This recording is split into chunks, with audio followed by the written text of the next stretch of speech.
Lecture du deuxième livre des rois. En ces jours-là, le grand prêtre Elsia dit au secrétaire Shaphan, « J'ai trouvé le livre de la loi dans la maison du Seigneur. » Et Elsia donna le livre à Shaphan. Celui-ci le lut.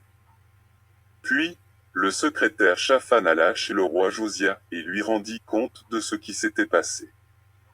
Il déclara, « L'argent trouvé dans la maison, tes serviteurs l'ont versé et remis entre les mains des maîtres d'œuvre, préposés à la maison du Seigneur. » Alors Shaphan, le secrétaire, annonça au roi, « Le prêtre Elsia m'a donné un livre. » Et Shaphan fit au roi la lecture de ce livre. Après avoir entendu les paroles du livre de la loi, le roi déchira ses vêtements. Il donna cet ordre au prêtre Elsia, à son secrétaire et à ses serviteurs, « Allez consulter le Seigneur pour moi, pour le peuple et pour tout Juda au sujet des paroles de ce livre qu'on vient de retrouver.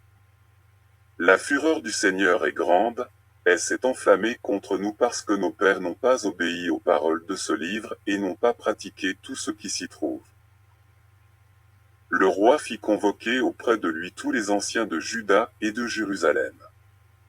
Il monta à la maison du Seigneur avec tous les gens de Juda, tous les habitants de Jérusalem, les prêtres et les prophètes, et tout le peuple, du plus petit au plus grand. Il lut devant eux toutes les paroles du livre de l'Alliance retrouvées dans la maison du Seigneur. Debout sur l'estrade, le roi conclut l'alliance en présence du Seigneur. Il s'engageait à suivre le Seigneur en observant ses commandements, ses édits et ses décrets, de tout son cœur et de toute son âme, accomplissant ainsi les paroles de l'alliance inscrites dans ce livre. Et tout le peuple s'engagea dans l'alliance. Parole du Seigneur.